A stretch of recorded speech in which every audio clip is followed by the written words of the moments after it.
की ही स्वतंत्र भारतातली आणि विशेषतः छत्रपती शिवाजी महाराजांच्या महाराष्ट्रातली जनता आहे. किती मोठे हुकूमशाह आले तरी त्या गाडण्याची, याच मातीत गाडण्याची ताकद फक्त आणि फक्त महाराष्ट्रामध्ये आहे. केंद्र सरकारच्या केंद्र सरकारने बँकांच्या माध्यमातून कोणाची कर्ज माफ केलेत माहितीये तुम्हाला? उद्योगपतींची 40 लाख कोटी कर्ज ही बँकांच्या माध्यमातून त्यांनी माफ केली. 40 लाख कोटी म्हणजे चारावर किती शून्य. का या 40 लाखामध्ये जर मी चुकत नसेन तर संपूर्ण देशातल्या या माझ्या गोरगरीब शेतकऱ्यांची कर्ज 2 वेळा तुम्ही माफ करू शकला असतात.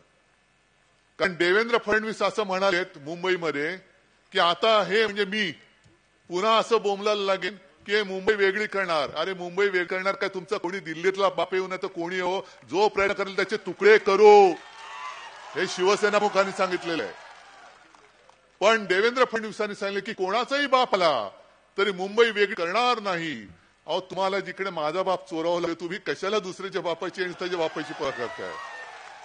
मोदी आता महाराष्ट्रामध्ये वारंवार यायला लागलेत.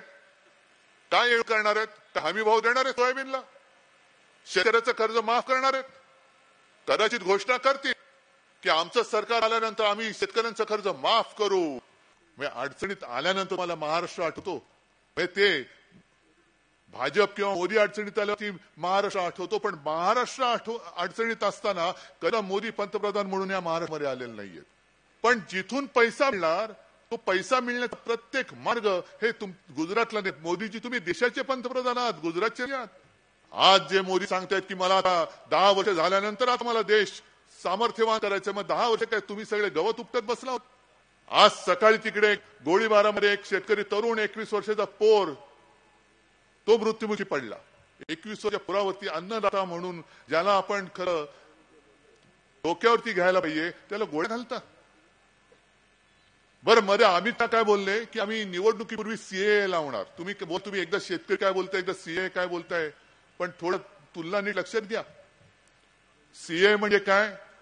जे आपल्या देशाबाहेरच्या देशात जे आपले हिंदू आहेत आणि तिकडे भयभीत आहेत त्यांना आम्ही आमच्या देशामध्ये घेणार. घ्या, तुमच्या गुजरातमध्ये न्या आणि तिकडे बसवा, मलाही हरकत नाही.